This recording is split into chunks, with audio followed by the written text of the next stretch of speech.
Question 791. The horizontal lower edge of a sloped roof is called an A. Eave, B. Low point, C. Joust, D. Rafter. Correct answer is A. Eave. Low point is a general term and not a specific architectural component of a roof. Joust is typically spelled joist in construction, and a joist is a horizontal timber or beam supporting a floor or ceiling. It's not part of the roof's exterior edge. Rafters are the sloping beams that extend from the ridge or hip to the wall plate, forming the framework of a pitched roof. While they support the eave, the rafter itself is not the horizontal lower edge. The eave is the part of a roof that projects horizontally beyond the side walls of a building. It's the lower edge of the roof that hangs over the facade.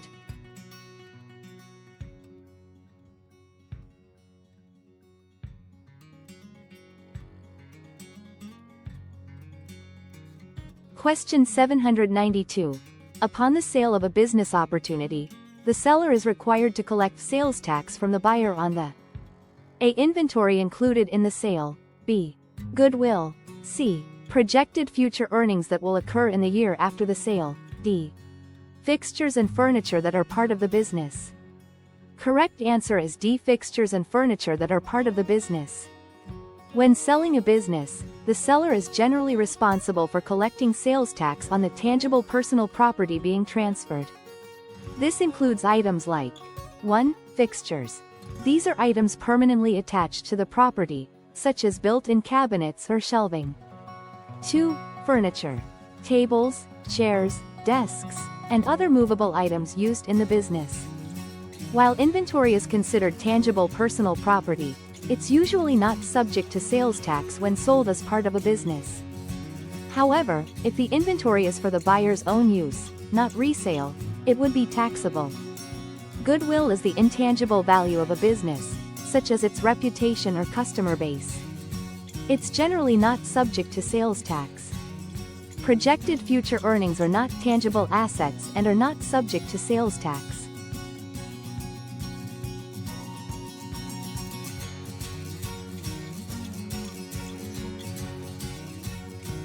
Question 793. A broker employed by the seller will owe a duty to the buyer if A. The broker's actions go beyond the scope of his agreement with the seller, B. The sale does not close, C. There is a mistake made in filing the paperwork for a sale, D. None of the above. Correct answer is A. The broker's actions go beyond the scope of his agreement with the seller. The closing of the sale doesn't determine if a duty was owed. Duties exist throughout the transaction process. A mistake in paperwork might lead to liability for negligence or breach of contract, but it doesn't automatically create a duty to the buyer if no agency relationship existed. The duty to the buyer stems from the nature of the representation or actions taken. A broker employed by the seller, the listing broker, has a primary fiduciary duty to the seller. This means they must act in the seller's best interests, including loyalty, confidentiality, disclosure of material facts to the seller, and diligent representation. Even when representing the seller, a real estate broker generally owes certain non-fiduciary duties to the buyer. These duties include honesty, fair dealing, and the disclosure of all known material facts affecting the value or desirability of the property that are not known to, or within the diligent attention and observation of, the buyer. This is a duty to the transaction itself and to avoid misrepresentation. A broker primarily serving a seller can unintentionally create an implied agency with a buyer. This occurs if their actions, like offering advice or assistance, suggest they're acting on the buyer's behalf, extending their duties beyond the original seller agreement.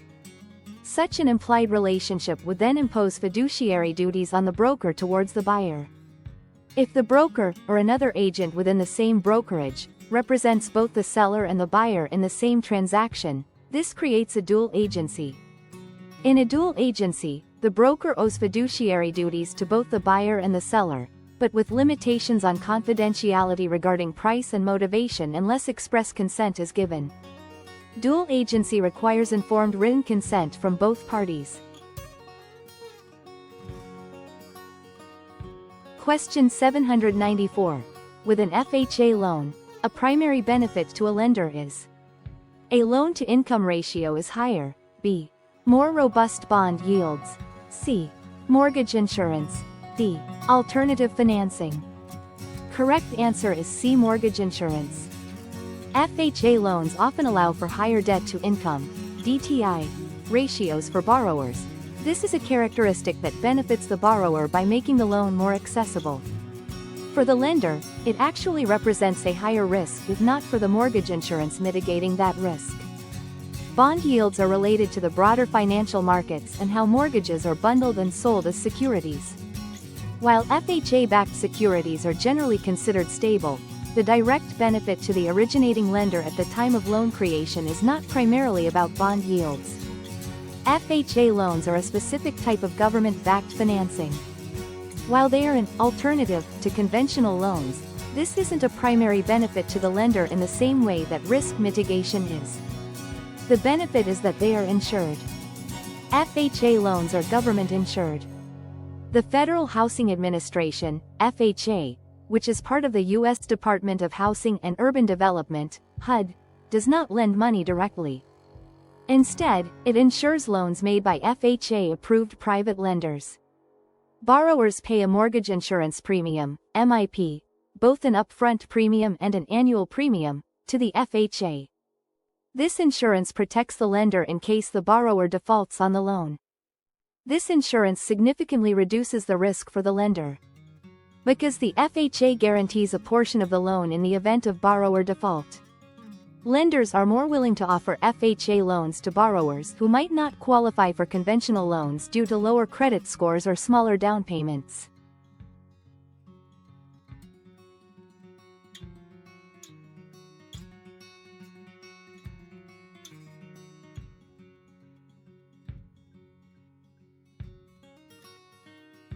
Question 795. Real estate agents owe a fiduciary duty to their: A. Real estate commissioner. B. Title company. C. Principal. D. Fellow salespersons. Correct answer is C. Principal. The real estate commissioner oversees the licensing and regulation of real estate professionals, but an agent doesn't owe a fiduciary duty directly to the commissioner. They owe adherence to the laws and regulations enforced by the commissioner. The title company handles the transfer of title and ensures clear ownership, but the agent does not owe them a fiduciary duty. Real estate agents work collaboratively, but they do not owe a fiduciary duty to other salespersons, even within the same brokerage. Their duty is to their respective principals. A fiduciary duty is the highest standard of care in law. It means the agent must act with utmost loyalty, honesty, confidentiality, and diligence in the best interest of their client. In a real estate transaction, the principal is the client who has hired the agent to represent them. This could be the seller in a listing agreement or the buyer in a buyer representation agreement. Question 796. Broker Bart had an exclusive listing to sell an office building. Bart found a company to buy the building and arranged the transaction for a fair price. But when the seller discovered that Bart had not informed him that the purchasing company was owned by the broker's son, the seller canceled the sale. Bart now sues to compel the seller to pay him his commission for the cancelled sale. The court will likely rule: A. The seller is obligated to pay broker Bart his commission under the doctrine of specific performance. B. The seller and broker Bart should compromise with the seller paying 50% of the commission. C. The seller is not obligated to pay broker Bart any commission. D. The seller is obligated to pay broker Bart a commission because Bart procured a ready, willing and able buyer. Correct answer is C. The seller is not obligated to pay broker Bart any commission. Specific performance is a remedy to compel a party to perform the terms of a contract. Here, the seller canceled due to Bart's breach of duty, so the seller is not in breach, and specific performance for the commission would not apply. Bart, as the seller's exclusive agent, owed the seller a fiduciary duty. This is the highest standard of care in law and includes duties of loyalty, honesty, confidentiality, and full disclosure of all material facts. Bart's failure to disclose that the purchasing company was owned by his son constitutes a significant conflict of interest and a clear breach of his fiduciary duty of loyalty in disclosure to the seller. The seller had a right to know about this relationship as it could influence negotiations or the terms of the sale. When a broker breaches their fiduciary duty, particularly by failing to disclose a significant conflict of interest, they typically lose their right to a commission. This holds true even if they found a ready, willing, and able buyer or secured a fair price. The law prioritizes the integrity of the agency relationship. The seller would likely be able to void the contract and not pay the commission. While parties can always compromise, legally, a court would likely find that Bart's breach was so severe that he is not entitled to any commission.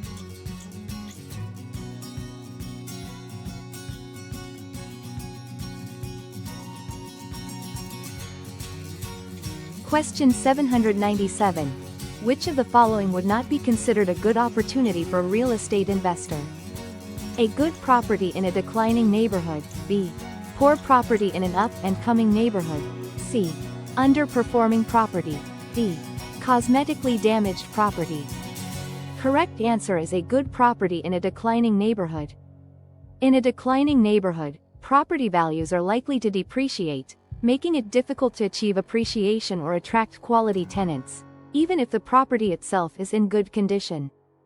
The neighborhood's trajectory often outweighs the individual property's quality in the long run. This is generally not considered a good opportunity for a real estate investor. Poor property in an up-and-coming neighborhood is often considered a good opportunity, the worst house on the best street principle. The rising tide of the neighborhood can lift the value of even a poor property, especially if it can be improved through renovations, flips or rentals. Underperforming property is usually a good opportunity. An underperforming property might mean it's mismanaged, has below-market rents, or has unaddressed issues that, once corrected, can significantly increase its value and income. Investors look for ways to add value. Cosmetically damaged property is almost always a good opportunity. Cosmetic damage, like outdated paint or worn carpets, is typically inexpensive to remedy. Despite its minor nature, it often creates a perception of low property value. This allows investors to acquire properties at a discount and significantly boost their worth through simple, superficial improvements. Therefore, the option that would not be considered a good opportunity for a real estate investor is good property in a declining neighborhood.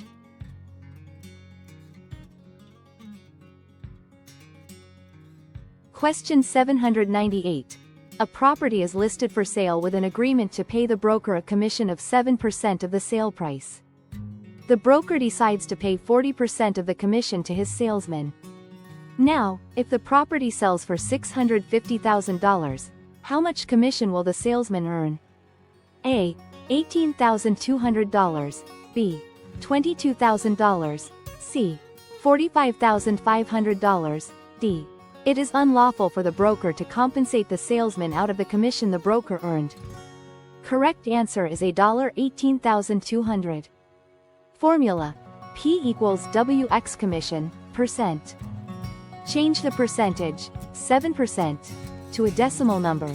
0.07, P equals $650,000 times 0.07 equals $45,000. The total commission is $45,500, of which 40% of the total commission will be passed on to the salesman. Again, apply the percentage formula to determine the amount of the salesman's share. P equals $45,500 times 0.40 equals $18,200.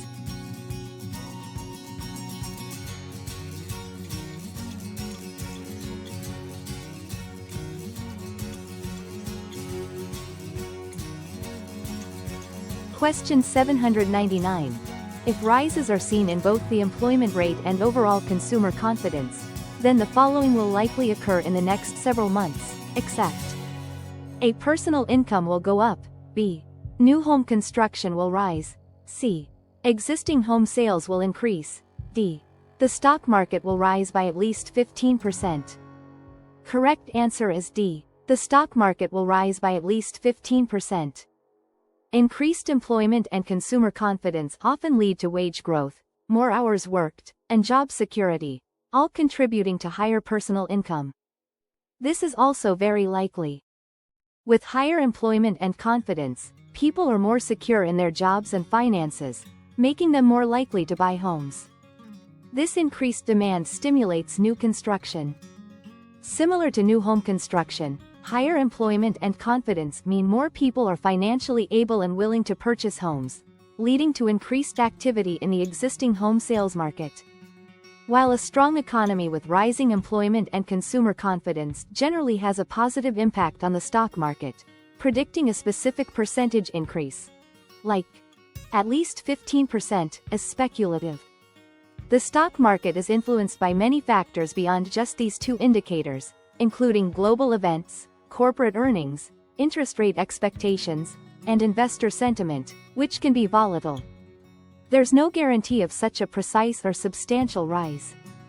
Therefore, the one that will not likely occur, or at least cannot be predicted with certainty, is the stock market will rise by at least 15%.